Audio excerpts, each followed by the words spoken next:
여당의 한 국회의원이 종북 정치인을 가려내는 방법으로 후미에라는 것을 꺼내들었습니다. 이 후미에는 일본 에도 막부 시대 때 가톨릭 신자들을 색출해서 처형하던 방법입니다. 예수 십자가상이나 성모 마리아상을 발로 밟고 모독하면 살려주고 주저주저하면 기독교인이라고 간주하고 처형하는 겁니다. 매년 한 번씩 이렇게 사상 검증을 해서 250년간 30만 명을 처형했습니다. 일본의 야만성을 가장 극명하게 보여주는 역사적인 사건이죠. 우리 일제강점기 때 우리 민족을 신사로 끌고 가서 강제로 신사참배를 강요하면서 굴욕을 준 그 뿌리도 바로 이 후미에에 있습니다. 그런데 이 후미에라고 하는 사상 검증은 사상 검증으로 끝나지 않습니다. 감시해야죠. 조사 신문해야죠. 그러다 보면 고문도 해야 됩니다. 그리고 누군가가 발각이 되면은 그 가족과 친지, 이웃 주민들까지 함께 연대 책임을 물어서 처벌하는 연좌제도 실시해야 됩니다. 그러다 보면 마을 사람들은 서로를 감시하게 되고 수상한 사람이 있으면 집단적으로 감시를 하게 됩니다. 일본의 이짐에 그 집단 따돌림의 뿌리가 바로 여기에 있습니다. 그리고 죽어도 자기의 속내를 내놓지 않는 혼내 정신, 집단 자살, 집단 학살, 일본의 병리적인 사회 현상과 이상하게 베베 꼬인 일본인들의 심리가 상당 부분 이 후미에에 뿌리를 두고 있습니다. 그런데 이 후미에를 21세기 대한민국에서 하자고 하니까 참 가지가지 한다 이렇게 생각할 수밖에 없습니다.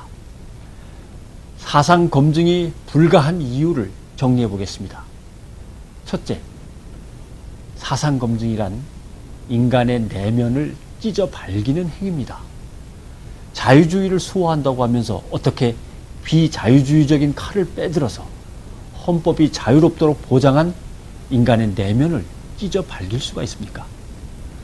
두 번째, 사상 검증은 야당 정치인 몇 명만 하고 끝날 수 있는 게 아닙니다.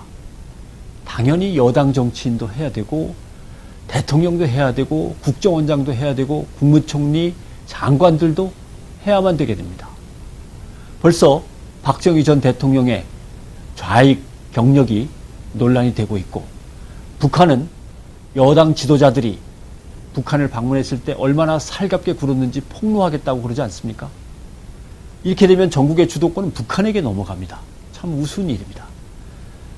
세 번째, 사상 검증은 이번 한 번만 하고 끝날 수 있는 일이 아닙니다. 한 번 하게 되면 선거 때마다 해야 되고 고위공직자 청문회 때마다 해야 되고 어쩌면 공무원 임용 때도 해야 되고 교사 임용 때도 해야 될지 모릅니다. 이렇게 되면 국가의 신뢰라고 하는 토대가 완전히 무너지게 되는 것입니다. 훌륭한 정치인이란 사회 속에 좋은 관계, 굳건한 신뢰를 쌓아가는 겁니다. 물론 그 반대로 이야기한 정치 지도자도 있습니다.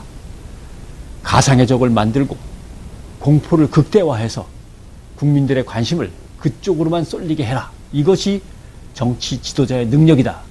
이렇게 말한 사람이 있죠. 그 사람의 이름이 독일의 아돌프 히틀러입니다. 지난 4월 1일 검찰은 수뇌부 긴급회동을 마치고 기자회견을 했습니다. 장진수 주무관의 폭로에 이어 사찰 문건이 무더기로 공개되면서 민간인 불법 사찰 사건이 총선 전국의 핵으로 부상했던 때였습니다. 검찰이 내놓은 카드는 사직생이었습니다. 그러나 검찰의 비장했던 다짐은 야당 논평처럼 만우절 농담이 되고 말았습니다. 필사의 각오로 수사하겠다더니 필사적으로 누군가를 사수한 듯한 결과를 내놨습니다.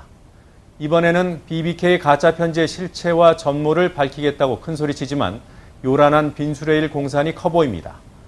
수사가 엉망이어도 비난 여론이 잠깐 비등해도 검찰은 꿈쩍도 않습니다.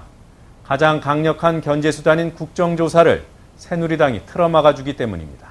뉴스타파 마치겠습니다.